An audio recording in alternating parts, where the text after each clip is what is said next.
ಕೂಡ ಕೂಲಂಕುಷವಾಗಿ ಚರ್ಚೆ ಮಾಡಿ. ಇನ್ನು ಸಚಿವ ಮುರುಗೇಶ್ ನಿರಾಣಿ ಕೂಡ ಲಾಕ್ಡೌನ್ ವಿಸ್ತರಣೆ ಬಗ್ಗೆ ಮಾತನಾಡಿದ್ದು, ರಾಜ್ಯದಲ್ಲಿ ಲಾಕ್ಡೌನ್ ವಿಸ್ತರಣೆ ಮಾಡಿದ್ರೆ ಒಳ್ಳೆಯದು, ತಜ್ಞರು ಕೂಡ ಲಾಕ್ಡೌನ್ ವಿಸ್ತರಣೆ ಮಾಡಿ ಅಂತ ಹೇಳಿದ್ದಾರೆ. ಹೀಗಾಗಿ ಮತ್ತೆ 10 ದಿನಗಳ ಕಾಲ ಲಾಕ್ಡೌನ್ ವಿಸ್ತರಣೆ ಮಾಡಬೇಕು ಅನ್ನೋದರ ಮೂಲಕ ಲಾಕ್ಡೌನ್ಗೆ ನಿರಾಣಿ ಸಹಮತವನ್ನು ವ್ಯಕ್ತಪಡಿಸಿದ್ದಾರೆ.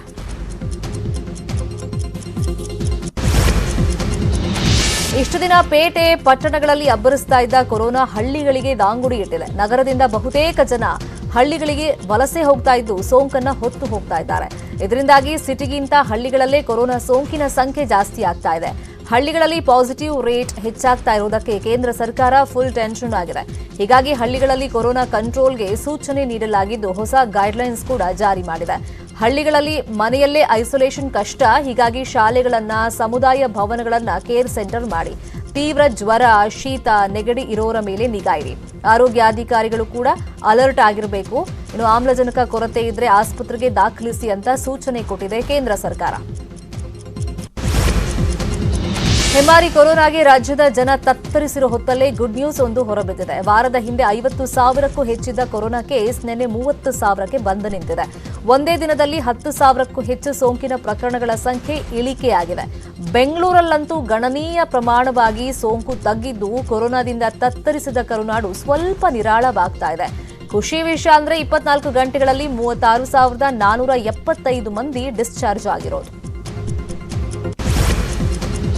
ಇನ್ನು ಕೊರೋನಾ ಸೋಂಕಿನ ಸಂಖ್ಯೆ ಇಳಿಮುಖವಾಗ್ತಾ ಇರೋ ಕೇವಲ ಕರ್ನಾಟಕದಲ್ಲಿ ಮಾತ್ರ ಅಲ್ಲ, ಇಡೀ ರಾಜ್ಯದಲ್ಲೂ ಸೋಂಕಿನ ಸಂಖ್ಯೆ ಕಡಿಮೆ ಆಗ್ತಾ ಇದೆ.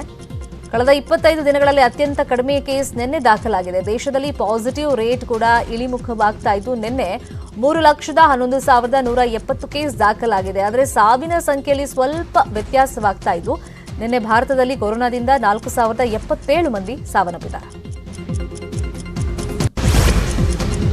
ನಗರ ಪ್ರದೇಶಕ್ಕಿಂತಲೂ ಹಳ್ಳಿಗಳಲ್ಲಿ ಕೊರೋನಾ ಸೋಂಕಿನ ಸಂಖ್ಯೆ ಹೆಚ್ಚಾಗ್ತಾ ಇದೆ. ಹೀಗಾಗಿ ಟಾಸ್ಕ್ ಫೋರ್ಸ್ ಸಭೆಯಲ್ಲಿ ಮಹತ್ವದ ನಿರ್ಧಾರವನ್ನು ಕೈಗೊಳ್ಳಲಾಗಿದೆ.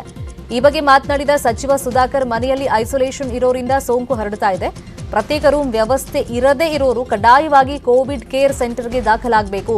ಈ ನಿಟ್ಟಿನಲ್ಲಿ ನಿಯಮ ಜಾರಿಗೆ ತರಲಾಗಿದೆ. ಡಿಸಿಗಳು ಕಡ್ಡಾಯವಾಗಿ ಈ ನಿಯಮ ಪಾಲನೆ ಮಾಡಬೇಕು. ಕೇಸ್ ಹೆಚ್ಚಳ ಆಗಬಾರದು ಅಂದ್ರೆ ಈ ಕ್ರಮ ಮುಖ್ಯ ಅಂತ ಸೂಚನೆ ಕೊಟ್ಟಿದ್ದಾರೆ. ಮೈಸೂರು ಜಿಲ್ಲೆಯ ಸರಗೂರು ಭಾಗದಲ್ಲಿ ಕೊರೋನಾ ಕೇಕೆ ಹಾಕ್ತಾ ಇದೆ. ಆರ್ಟಿಪಿಸಿಆರ್ ಟೆಸ್ಟ್ನಲ್ಲಿ 100ಕ್ಕೆ 80 ಮಂದಿಗೆ ಸೋಂಕು ತಗುಲಿರುವುದು ಪತ್ತೆಯಾಗ್ತಾ ಇದೆ. ಹೀಗಾಗಿ ಎಚ್ಡಿ ಕೋಟೆಯ ಶಾಸಕ ಅನಿಲ್ ಚಿಕ್ಕಮಾದು ಕಳವಳ ವ್ಯಕ್ತಪಡಿಸಿದ್ದು, 20 ಆಕ್ಸಿಜನ್ ಬೆಡ್ ಹಾಗೂ 10 ಸಾಮಾನ್ಯ ಬೆಡ್ಗಳ ವ್ಯವಸ್ಥೆ ಮಾಡಿದ್ದೀವಿ. ಅಲ್ಲದೆ ಸೋಂಕಿನ ಶಂಕೆ ಇರೋರು ಕೋವಿಡ್ ಕೇರ್ ಸೆಂಟರ್ಗೆ ಬಂದು ಟೆಸ್ಟ್ ಮಾಡಿಸುವಂತೆ ಮನವಿಯನ್ನ ಮಾಡಿಕೊಂಡಿದ್ದೀನಿ ಅಂತ ಮಾಹಿತಿ ಕೊಟ್ಟಿದ್ದಾರೆ. 1700 ಕೇಸಸ್ ಇದೆ. ಸರಗೂರಲ್ಲಿ ಕೂಡ ಬಹುತೇಕವಾಗಿ ಹೆಚ್ಚು ಸೋಂಕಿತರು ಕಾಣಿಸಿದ್ದಾರೆ. ಅಲ್ಲೂ ಕೂಡ ವಿವೇಕಾನಂದದವ್ರೂ ಕೂಡ ಅಲ್ಲಿ ಅಡ್ಮಿಷನ್ ಆಗ್ತಾ ಇದೆ. ಕೆಲವೊಂದು ಸಂಸ್ಥೆಗಳ ಮುಖಾಂತರ ಕೂಡ ಸಹಾಯ ಆಗ್ತಾ ಇದೆ. ನಾವು ಕೂಡ ಸರಗೂರು ಹಾಸ್ಪಿಟ್ಲನ್ನ 20 ಆಕ್ಸಿಜನ್ ಬೆಡ್ನ ಮಾಡಿದ್ದೀವಿ, 10 ಮಾಮೂಲಿ ಬೆಡ್ನ ಕೂಡ ಮಾಡಿದ್ದೀವಿ. ಇದನ್ನು ಬುಧವಾರದಿಂದ ಚಾಲನೆಯನ್ನು ಮಾಡ್ತೀವಿ. ಭಾಳಷ್ಟು ತಾಲೂಕಿನಲ್ಲಿ 100 ಏನು ಒಂದು RT-PCR ಕಲೆಕ್ಟ್ ಮಾಡಿದರೆ 80 ಜನ 90 ಜನ ಪಾಸಿಟಿವ್ ಬರ್ತೈತೆ. ಅಂದರೆ 70. ಹಳ್ಳಿಯಲ್ಲೂ ಕೊರೋನಾ ಸೋಂಕು ಹೆಚ್ಚಾಗ್ತಾ ಇರೋದ್ರಿಂದ ಗ್ರಾಮಸ್ಥರೇ ಕಟ್ಟುನಿಟ್ಟಿನ ಕ್ರಮಕ್ಕೆ ಮುಂದಾಗಿದ್ದಾರೆ. ಚಾಮರಾಜನಗರ ಜಿಲ್ಲೆಯ ವೈಕೆ ಮೋಳೆ ಗ್ರಾಮದಲ್ಲಿ ಸ್ವಯಂ ನಿರ್ಬಂಧವನ್ನ ಹಾಕೊಂಡಿದ್ದಾರೆ. ಹೊರಗಿನಿಂದ ಬಂದ ಜನರಿಗೆ ಗ್ರಾಮಕ್ಕೆ ಎಂಟ್ರಿ ಇಲ್ಲ. ಹಾಗೆಯೇ ಗ್ರಾಮದವರು ಕೂಡ ಬೇರೆ ಊರುಗಳಿಗೆ ಹೋಗುವಂತಿಲ್ಲ ಅಂತ ಗ್ರಾಮದ ಪ್ರವೇಶ ದ್ವಾರದಲ್ಲೇ ಮರದ ಪೋಲ್ಸ್ಗಳಿಂದ ಅಡ್ಡಗೋಡೆ ಹಾಕಿದ್ದಾರೆ. ಅಲ್ಲದೆ ಗುಂಪುಗೂಡೋದು, ಅನಾವಶ್ಯಕ ಓಡಾಟಕ್ಕೂ ಗ್ರಾಮಸ್ಥರೇ ಬ್ರೇಕ್ ಹಾಕೊಂಡಿದ್ದಾರೆ.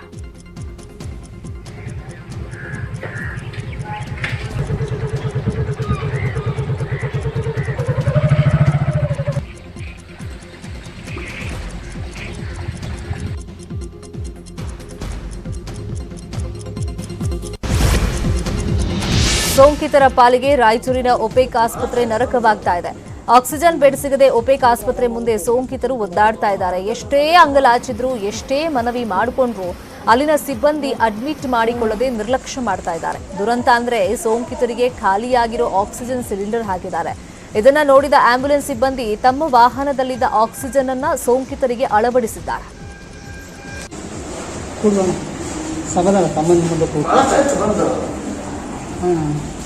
ಆರಾಮಾಗುತ್ತೆ ಅವ್ರಿಗೆ. ಎಷ್ಟೊತ್ತಂದು ಕೂಡ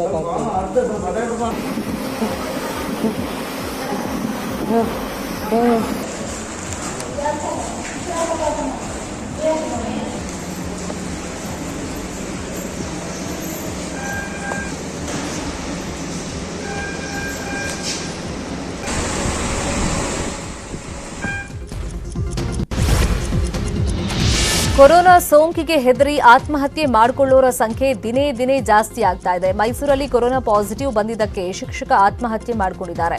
ಕೆಆರ್ ನಗರದ ಕೋಗಿಲೂರಿನ ಲೋಕೇಶ್ ನದಿಗೆ ಹಾರಿ ಆತ್ಮಹತ್ಯೆ ಮಾಡಿಕೊಂಡಿದ್ದಾರೆ. ಶಿಕ್ಷಕ ಲೋಕೇಶ್ಗೆ ಕಳೆದ ವರ್ಷವಷ್ಟೇ ಮದುವೆಯಾಗಿತ್ತು. ಕೊರೋನಾ ಸೋಂಕು ತಗುಲಿದ್ರಿಂದ ತೀವ್ರವಾಗಿ ಹೆದರಿದ ಲೋಕೇಶ್ ಪತ್ನಿ ಮನೆಗೆ ಹೋಗೋದಾಗಿ ಹೇಳಿ ಆತ್ಮಹತ್ಯೆ ಮಾಡಿಕೊಂಡಿದ್ದಾರೆ. ಬೆಂಗಳೂರಲ್ಲಿ ಮನೆಯಿಂದ ಹೊರಗಡೆ ಬರೋಕು ಆಗದೆ ಪರದಾಡ್ತಾ ಇರೋ ಸೋಂಕಿತರಿಗೆ ಬೆಂಗಳೂರು ಹುಡುಗರು ಆಸರಿಯಾಗ್ತಾ ಇದ್ದಾರೆ. ಹೋಮ್ ಕ್ವಾರಂಟೈನ್ನಲ್ಲಿರುವಂತಹ ಬಡ ರೋಗಿಗಳಿಗೆ ಮನೆಗಳಿಗೆ ತೆರಳಿ ಬೆಂಗಳೂರು ಹುಡುಗರ ತಂಡ ಮೆಡಿಕಲ್ ಕಿಟ್ ವಿತರಣೆ ಮಾಡ್ತಾ ಇದೆ. ಆಟೋ ಚಾಲಕರು, ಕ್ಯಾಬ್ ಚಾಲಕರು ಹಾಗೂ ಖಾಸಗಿ ಶಾಲೆಗಳ ಶಿಕ್ಷಕರಿಗೆ ಉಚಿತ ಮೆಡಿಕಲ್ ಕಿಟ್ ನೀಡ್ತಾ ಇದ್ದಾರೆ. ಇದರಲ್ಲಿ ಥರ್ಮೋಮೀಟರ್, ಆಕ್ಸಿಮೀಟರ್, ಸ್ಟೀಮರ್, 3 N95 ಮಾಸ್ಕ್ಗಳು, ಗ್ಲೌಸ್ ಹಾಗೆಯೇ ಜಿಂಕ್ ಟ್ಯಾಬ್ಲೆಟ್ ಸೇರಿದಂತೆ ಹಲವು ಉಪಕರಣಗಳನ್ನು ಉಚಿತವಾಗಿ ನೀಡ್ತಾ ಇದ್ದಾರೆ.